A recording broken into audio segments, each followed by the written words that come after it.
Hello friends, அஸ்ஸலாமு அலைக்கும். Welcome to Haji's creation. இந்த வீடியோவில் நான் உங்கள் கூட ரமலானுக்காக டீப் க்ளீனிங் பண்ண தான் ஷேர் பண்ண போகிறேன். உங்களுக்கு க்ளீன் பண்ணுறதுக்கு ரொம்பவே லேசியாக இருந்துச்சுன்னா இந்த வீடியோ உங்களுக்கு கொஞ்சம் மோட்டிவேஷனாக இருக்கும்னு நினைக்கிறேன். இந்த மாதிரி வீடியோஸ்லாம் வேணும்னா இந்த வீடியோ லைக் பண்ணிவிட்டு நம்மளோட சேனலில் சப்ஸ்கிரைப் பண்ணிடுங்க. அப்போ தான் எனக்கு அடுத்தடுத்த வீடியோஸ் போடுறதுக்கு ரொம்பவே மோட்டிவேஷனாக இருக்கும். நான் எப்படிலாம் க்ளீன் பண்ணேங்கிறத வீடியோக்குள்ளே போய் பார்க்கலாம். ஃபஸ்ட்டு நான் சோஃபா கவர், பெட் கவர் அது எல்லாத்தையும் ரிமூவ் பண்ணி வாஷ் பண்ணுறதுக்காக போட்டுட்டேன். நான் மொதல் நாளே மேலேருந்து ஒட்டுற, அதுக்கப்புறமா ஃபேன் துடைக்கிறது அந்த ஒர்க்லாம் முடிச்சிட்டேன். அதுக்கப்புறமா மறுநாள் தான் இந்த மாதிரி பெட் ஸ்ப்ரெட்டு, அதுக்கப்புறமா சோஃபா கவர் அதெல்லாம் ரிமூவ் பண்ணிவிட்டு வாஷ் பண்ணுறதுக்காக போட்டுட்டேன்.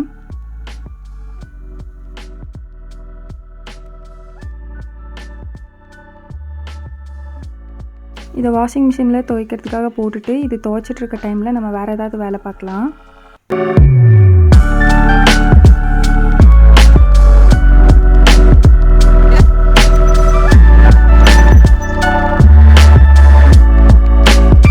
அதுக்கப்புறமா நான் இந்த கபோர்டை க்ளீன் பண்ண போகிறேன். இந்த கபோர்ட் ஃபுல்லாக மேக்ஸிமம் குரான், சல்லா, அதுக்கப்புறமா மஞ்சள் அந்த மாதிரி நிறையா திங்ஸ் இருக்கும். அதனால் அதை ஃபுல்லாக எடுத்துட்டு இதை டஸ்ட் பண்ணி அதுக்கப்புறமா ஒரு ஈர துணி வச்சு துடைச்சிட்டேன். இதுக்கு கீழே ஷோகேஸ் ஐட்டம்ஸ் இருக்குது. அதில் இருக்கிற கிளாஸ் ஐட்டம்ஸையும் நான் ஃபுல்லாக எல்லாத்தையும் எடுத்துட்டு இதை ஃபுல்லாமே நான் டஸ்ட் பண்ணிக்க போகிறேன்.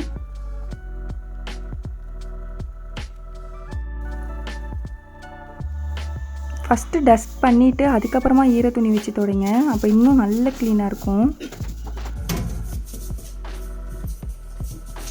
ஃபஸ்ட்டு எனக்கு எந்த ஒர்க்லாம் ஈஸியாக இருக்கோ, எதெல்லாம் எனக்கு ரொம்ப பிடிக்குமோ அந்த மாதிரி விஷயத்தெல்லாம் நான் ஃபஸ்ட்டு முடிச்சிட்டேன். அப்போ தான் எனக்கு அடுத்தடுத்து ஒர்க் பண்ணுறதுக்கு ரொம்ப இன்ட்ரெஸ்ட்டாக இருக்கும். மேக்ஸிமம் எல்லாமே கவர் பண்ணிட்டோம், இன்னும் கொஞ்சம் தான் அந்த மாதிரி ஒரு மைண்ட் செட்டில் போயிடுவோம். எல்லாமே க்ளீன் பண்ணிடுவோம். நம்ம ஃபஸ்ட்டு ஏதாவது கஷ்டமாக தொட்டுட்டோம் அப்படின்னா அதுக்கடுத்து க்ளீன் பண்ணுறது ரொம்ப கஷ்டமாக இருக்கும். நான் அந்த கபோர்டு அதுக்கப்புறமா இந்த ஷோகேஸ் ஐட்டம்ஸ்லாம் ஃபுல்லாக வெளியே எடுத்துகிட்டு டஸ்ட் பண்ண ஆரம்பிச்சிட்டேன். நான் அப்பப்போ க்ளீன் பண்ணுறனால எனக்கு அவ்வளோவா க்ளீன் பண்ணுறதுலாம் இருக்காது, கொஞ்சம் நீட்டாக தான் இருக்கும், அவ்வளோ டஸ்ட்லாம் இருக்காது. நீங்களும் இதே மாதிரி அப்பப்போ க்ளீன் பண்ணிட்டீங்கன்னா உங்களுக்கு டீப் க்ளீனிங் ரொம்ப ஈஸியாக இருக்கும். பார்க்குறதுக்கும் வீடு எப்போவுமே க்ளீனாக நீட்டாக அழகாக இருக்க மாதிரி இருக்கும். இப்போ நான் இது எல்லாத்தையும் க்ளீன் பண்ணி எடுக்க போகிறேன்.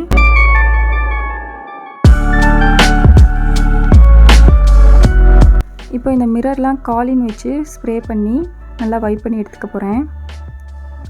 இது ரொம்ப பளிச்சுன்னு இருக்க மாதிரி இருக்கும் பார்க்குறதுக்கு கிளாஸ்லாம். இது கொஞ்சம் பழைய வீடு அப்படிங்கிறனால லைட்டாக கண்ணாடிலாம் மங்கின மாதிரி தான் இருந்துச்சு. இப்போ நான் அந்த திங்ஸ் எல்லாத்தையும் க்ளீன் பண்ணி எடுத்துட்டேன். கபோர்டையும் க்ளீன் பண்ணியாச்சு. இப்போ நான் அரேஞ்ச் பண்ணிக்க போகிறேன். இதெல்லாம் நான் யூஸ் பண்ணுற திங்ஸ் தான், அதனால் எனக்கு எப்படி எடுக்கிறதுக்கு கன்வீனியண்ட்டாக இருக்குமோ, நான் எதை ரெகுலராக யூஸ் பண்ணுவேனோ அந்த மாதிரி நான் அரேஞ்ச் பண்ணிக்க போகிறேன். இதெல்லாம் நானும் என் தம்பியும் ஸ்கூல் படிக்கும்போது வாங்கின அவார்ட்ஸ். முஸ்லீம்ஸ் வீட்டில் மேக்ஸிமம் உருவம் இருக்கிறது முன்னாடி வைக்க மாட்டோம். எனக்கு பர்சனலாக கிஃப்ட் ஐட்டம்ஸ் வாங்குறத விட இந்த மாதிரி பைப்பர் ஐட்டம்ஸ், கிளாஸ் ஐட்டம்ஸ்லாம் கலெக்ட் பண்ணுறதுக்கு ரொம்ப பிடிக்கும். எனக்கு அதனாலேயே ஷோகேஸ்லாம் ரொம்ப பிடிக்கும். அதில் ஃபுல்லாக இந்த மாதிரி அரேஞ்ச் பண்ணி பார்க்கணும், எனக்கு அதுதான் ஆசை. அதனால் நான் எங்கே போனாலும் அட்லீஸ்ட் 1-2 இந்த மாதிரி பர்ச்சேஸ் பண்ணிட்டு வந்துடுவேன். இதில் இருக்க கிஃப்ட் ஐட்டம்ஸ் எதுவுமே நான் வாங்கினதில்லை, எல்லாம் எனக்கு கிஃப்ட் வந்தது தான். அந்த கிளாஸ் ஐட்டம்ஸ், பைப்பர் ஐட்டம்ஸ் மட்டும்தான் நான் வாங்கினது. ஃபுல்லாக அரேஞ்ச் பண்ணியாச்சு. அதுக்கப்புறமா மேலே ஃபுல்லாக அரேஞ்ச் பண்ணிக்கலாம். நான் குரான் ஆல்ரெடி எடுத்து வச்சுட்டேன். அதுக்கப்புறமா ரேகாலி அதெல்லாத்தையும் அரேஞ்ச் பண்ணிக்க போகிறேன். இதுவும் நான் எந்த தூஸ்லாம் ஃபஸ்ட்டு ப்ரிஃபர் பண்ணி ஓதுவேனோ அதெல்லாம் முன்னாடி வச்சுக்கிறேன். அந்த மாதிரி பார்த்து அரேஞ்ச் பண்ணிக்கிட்டோன்னா நம்ம அடுத்தடுத்து கலைக்காமல் இருப்போம், அது அப்படியே இருக்கும். நம்ம ரெகுலராக யூஸ் பண்ணுறத முன்னாடி மேலால் வச்சுக்கிட்டோம் அப்படின்னா நம்ம எடுத்து யூஸ் பண்ணுறதுக்கு ரொம்ப ஈஸியாக இருக்கும். அது ரொம்ப நாள் கலையாமவும் இருக்கும். இல்லைன்னா நம்ம அவசரமாக முன்னாடி எடுத்துகிட்டு அதை அப்படியே போட்டுட்டு போயிடுவோம். அதை க்ளீன் பண்ணுறது மறுபடியும் கஷ்டம். அதனால் நீங்கள் உங்களுக்கு எது ஃபஸ்ட்டு வேணுமோ அந்த மாதிரி பார்த்து எடுத்துக்கோங்க. நீங்கள் எதை ரொம்ப ரேராக யூஸ் பண்ணுவீங்களோ அதை அடியில் இருக்க மாதிரி பார்த்துக்கோங்க. இப்போ நான் ஃபுல்லாக அரேஞ்ச் பண்ணிட்டேன். அந்த இடத்துல மட்டும் முசல்லா வைக்கணும். முசல்லாவை வாஷ் பண்ண போட்டுருந்தேன், அது ட்ரை ஆகணும். அதுக்கப்புறமா அது காஞ்சதுக்கப்புறமா அதை வச்சிடலாம். எனக்கு இது ஒரு பெரிய வேலை முடிஞ்சிருச்சு. எனக்கு இது பிடிக்கும், அரேஞ்ச் பண்ணி நீட்டாக இருக்கிறதுக்கு எனக்கு ரொம்பவே பிடிக்கும். இப்போ நான் ஜன்னல்லாம் டஸ்ட் பண்ணி எடுத்துக்க போகிறேன். எனக்கு இது சத்தியமாக பிடிக்காது, மேக்ஸிமம் யாருக்குமே பிடிக்காது. ஃபுல்லாக டஸ்ட் பண்ணிவிட்டு அதுக்கப்புறமா ஒரு ஈர துணி வச்சு துடைச்சிட்டு அதுக்கப்புறமா ஒரு ட்ரை கிளாத் வச்சு துடைச்சிக்கிட்டேன். ஏன்னா ஃபுல்லாக அவ்வளோ மண் இருந்துச்சு. அடிக்கடி துடைச்சும் இந்த மாதிரி இவ்வளோ மண் இருந்துச்சு. ஃபுல்லாக நான் க்ளீன் பண்ணிட்டேன். இதே மாதிரி எல்லா ஜன்னலையும் பண்ணியாச்சு. பட் உங்களுக்கு போர் அடிக்கணும்னு நான் ஒரு ஜன்னல் மட்டும் தான் காமிச்சேன். அதுக்கப்புறமா ட்ரெஸ்ஸிங் டேபிள், இது அவ்வளோ மெஸ்ஸியாக இருந்துச்சு. அதனால் அதில் இருக்க திங்ஸ் எல்லாம் எடுத்துட்டு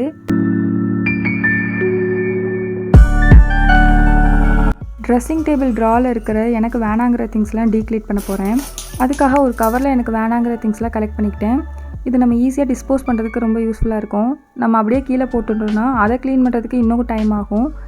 எனக்கு வேணுங்கிற திங்ஸை மட்டும் நான் அந்த ட்ராவில் வந்து நீட்டாக அரேஞ்ச் பண்ணி எடுத்துக்க போகிறேன். ட்ரெஸ்ஸிங் டேபிளும் நல்லா க்ளீன் ஆயிடுச்சு. இப்போ நம்ம வந்து மிரர், அதுக்கப்புறமா இதை ஃபுல்லாக வந்து நல்லா வைப் பண்ணிவிட்டு காலின் வச்சு ஸ்ப்ரே பண்ணி நல்லா துடைச்சிட்டு ஒரு ட்ரை கிளாத் வச்சு எகைன் நான் துடைச்சி எடுத்துட்டேன். அப்போ தான் பார்க்கறதுக்கு ரொம்ப பிரைட்டாக இருக்கும். நான் இது எல்லாத்தையும் ஒரே நாளே பண்ணலை. ஒவ்வொரு ரூமுக்கு ஒரு நாள் அந்த மாதிரி எடுத்துக்கிட்டேன். ஹாலுக்கு ஒரு நாள், ரூமுக்கு ஒரு நாள் அந்த மாதிரி எடுத்துக்கிட்டேன். எனக்கு 4 நாள் ஆச்சு. இந்த மாதிரி ஸ்ப்ளிட் பண்ணிக்கோங்க. எல்லாத்தையும் ஒரே நாளில் பண்ணிங்கன்னா ரொம்பவே டயர்டாயிரும். ஸோ அந்த மாதிரிலாம் பண்ணிடாதீங்க. கடுப்பில் நம்ம அப்படியே விட்டுட்டு போயிடுவோம். இப்போ ட்ரெஸ்ஸிங் டேபிள் எனக்கு சூப்பராக ஆர்கனைஸ் பண்ணிட்டேன். அதுக்கப்புறமா என்னோடய ரூமில் இருக்க செல்ஃபை வந்து க்ளீன் பண்ணி அரேஞ்ச் பண்ணணும். அதுக்காக செல்ஃபில் இருக்க எல்லா திங்ஸையும் வெளியே எடுத்து வச்சுட்டேன். பேப்பர் எல்லாம் சேஞ்ச் பண்ணலான்ட்டு இருக்கேன். அதனால் அந்த பேப்பர் ஃபுல்லாக எடுத்துகிட்டு இப்போ நான் அகெயின் இதெல்லாம் டஸ்ட் பண்ணி ஒரு ஈர துணி வச்சு நல்லா துடைச்சி எடுத்துட்டேன். இப்போ வந்து இந்த திங்ஸ் எல்லாத்தையும் டஸ்ட் பண்ணிவிட்டு எனக்கு வேணாங்கிறதெல்லாம் டீக்ளீட் பண்ண போகிறேன். இதுக்கும் பக்கத்தில் ஒரு கவர் வச்சுட்டு எனக்கு வேணாங்கிற திங்ஸ்லாம் அதில் கலெக்ட் பண்ணிக்கிட்டேன். இதை ஃபுல்லாக க்ளீன் பண்ணி எடுத்ததுக்கப்புறமா நம்ம பேப்பர் சேஞ்ச் பண்ணிவிட்டு அதில் அரேஞ்ச் பண்ணிடலாம். அந்த செல்ஃபில் டோரும் இல்லை, அதுக்கப்புறமா ஸ்க்ரீனும் இல்லை. அதனால் ஈஸியாக வந்து நல்ல மண் பிடிச்சிரும். அதனால் அதை அடிக்கடி க்ளீன் பண்ணுற மாதிரி இருக்கும். நான் அடிக்கடி க்ளீன் பண்ணுறதுனால தான் இந்தளவுக்கு இருக்குது, இல்லைன்னா நிறையா டஸ்ட் இருக்கும். இப்போ நான் ஃபுல்லாக க்ளீன் பண்ணி எடுத்துகிட்டு நான் அந்த செல்ஃபில் பேப்பரும் சேஞ்ச் பண்ணிட்டேன். பேப்பர் மாற்றிட்டு எனக்கு பிடிச்ச மாதிரி நான் அரேஞ்ச் பண்ணிக்க போகிறேன். நீட்டாக ஃபுல்லாக அரேஞ்ச் பண்ணி முடிச்சிட்டேன். இதுக்கு நம்ம ஸ்க்ரீன் போட்டோம் அப்படின்னா ரூமோட லுக்கவே சேஞ்ச் பண்ணிடும். பட் இது ரெண்டல் ஹவுஸ் அப்படிங்கிறனால அதுக்கெலாம் அலௌடு இல்லை. பட் எனக்கு பிடிச்ச மாதிரி அழகாக இருக்க மாதிரி நான் அரேஞ்ச் பண்ணிட்டேன். அவ்வளோதான், இந்த ஒர்க்கும் முடிஞ்சிருச்சு. நான் க்ளீன் பண்ணுறேங்கிற பேரில் ஏர் கூலர் மேலே அவ்வளோ குப்பை. கீழே பாருங்கள், நான் வந்து கவர் வச்சு க்ளீன் பண்ணியும் எனக்கு இந்தளவுக்கு கீழே டஸ்ட் இருக்குது. இப்போ ஏர் கூலரை வந்து நம்ம க்ளீன் பண்ணி எடுத்துடலாம். மேலே இருக்க ட்ரை சீட் எடுத்துகிட்டு அதை வாஷ் பண்ண போட்டுட்டேன். இப்போ இதையும் நல்லா டஸ்ட் பண்ணி எடுத்துக்கலாம். நீங்கள் ஏர் கூலரை என்ன தான் எப்போ டஸ்ட் பண்ணாலும் அதில் கண்டிப்பாக நிறையா மண் இருக்கும். அது ஏனே தெரியல, நானும் பார்த்துட்டேன். என்ன தான் க்ளீன் பண்ணாலும் அது அவ்வளோ டஸ்ட்டில் இருக்குது. அதுக்கப்புறமா ஒரு ஈர துணி வச்சு நல்லா வைப் பண்ணி எடுத்துக்கிட்டேன்.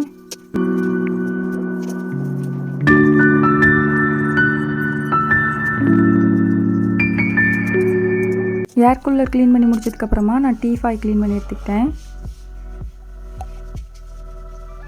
இதுக்கெலாம் ஜஸ்ட் ஒரு வெட் கிளாத்தில் துடைச்சிட்டு அதுக்கப்புறமா ஒரு ட்ரை கிளாத்தில் துடைச்சிட்டோம்னா முடிஞ்சிருச்சு, பளிச்சுன்னு ஆயிரும். அதுக்கப்புறமா சோஃபாவில் நான் அவ்வளோ பெரிய கவர் போட்டிருந்தோம், அவ்வளோ டஸ்ட் இருந்துச்சு. அந்த கார்னர் ஃபுல்லாக அவ்வளோ மண், அதை ஃபுல்லாக நான் டஸ்ட் பண்ணி எடுத்துக்கிட்டேன். இதுக்கு எனக்கு ரொம்ப நேரம் ஆச்சு, ஏன்னா அந்த கார்னர் ஃபுல்லாக மண், உங்களுக்கே தெரியும்னு நினைக்கிறேன்.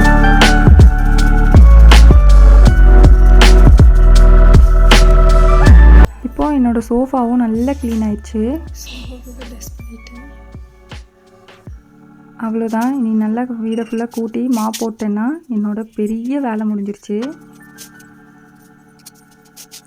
அதுக்காக நான் ஃபுல்லாக கூட்டி எடுத்துட்டேன்.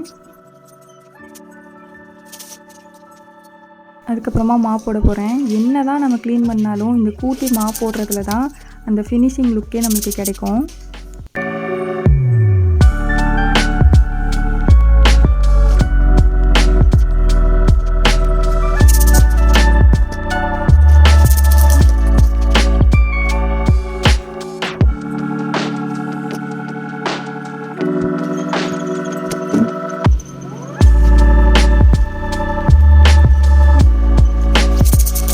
வீடு ஃபுல்லாக பண்ணியாச்சு.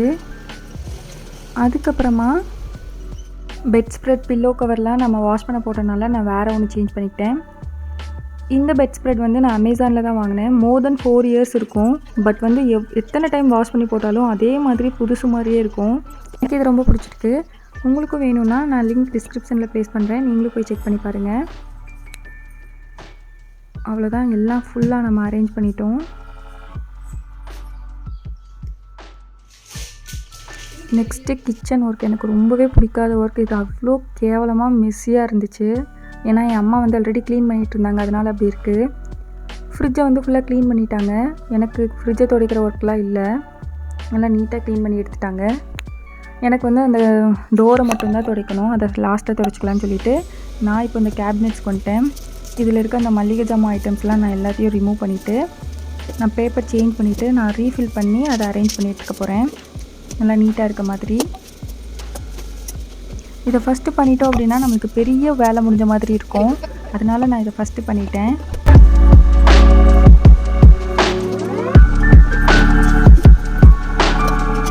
அவ்வளோதான், நான் இப்போ இதை ஃபுல்லாக நீட்டாக அரேஞ்ச் பண்ணிட்டேன். இந்த டோர் மட்டும்தான் துடைக்கணும், அதை லாஸ்ட்டாக துடைச்சிக்கலாம். இந்த ஒர்க் முடிஞ்சிருச்சு. நெக்ஸ்ட்டு வந்து பக்கத்தில் இருக்க கபோர்டு வந்து அம்மா ஆல்ரெடி நல்லா க்ளீன் பண்ணி வச்சுருக்காங்க. எனக்கு இந்த ஒர்க்கும் இல்லை. மேக்ஸிமம் வந்து கிச்சன் ஒர்க்கில் அம்மாவே முடிச்சிட்டாங்க. கீழே இருக்க கபோர்டு, இந்த கபோர்டு, அதை ஃபுல்லாக பாத்திரம் எல்லாத்தையும் வாஷ் பண்ணி அதை ட்ரை பண்ணி எல்லாத்தையும் எடுத்து வச்சுட்டாங்க. நான் வந்து கவுண்டர் டாப் க்ளீன் பண்ணுறது, இந்த மளிகை ஜாமான் இருக்கிறத க்ளீன் பண்ணுறது மட்டும்தான் என்னோடய ஒர்க்காக இருந்துச்சு. அதனால் இந்த கவுண்டர் டாப் மேலே இந்த பழத்தெல்லாம் இந்த ஃப்ரூட் பேஸ்கெட்டில் போட்டுட்டு அதுக்கப்புறமா இந்த ஆயில் ட்ரே வச்சுருந்ததை எல்லாத்தையும் எடுத்துகிட்டு அந்த பேப்பர் சேஞ்ச் பண்ணி நல்லா க்ளீன் பண்ணி எடுத்துட்டேன். இதை நல்லா வாஷ் பண்ணி ஒரு ட்ரை கிளாத் வச்சு துடைச்சி அதுக்கப்புறமா ட்ரை பண்ண வச்சுட்டேன். இது ட்ரை ஆகிட்டு இருக்க டைமில் நான் கவுண்டர் டாப்பில் இருக்க திங்ஸ் எல்லாத்தையும் எடுத்துகிட்டு கூட்டிட்டு ஒரு வெட் கிளாத் வச்சு நல்லா துடைச்சி எடுத்துட்டேன். அவ்வளோதான், இதுவும் க்ளீன் ஆகிடுச்சு. இப்போ நான் ஆயில் ட்ரேயில் பேப்பர் சேஞ்ச் பண்ணிவிட்டு அதில் திங்ஸ் எல்லாம் ஃபில் பண்ணி எடுத்து வச்சுக்க போகிறேன். அவ்வளோதான், நம்மளோட கவுண்டர் டாப்பும் இப்போ க்ளீன் ஆகிடுச்சு. இப்போ கேஸ் ஸ்டவ் மட்டும் துடைச்சி எடுத்துட்டோன்னா முடிஞ்சிருச்சு. அதுக்காக நான் ஃபைனலாக கேஸ் ஸ்டவ் மட்டும் நல்லா க்ளீனாக துடைச்சி எடுத்துட்டேன்.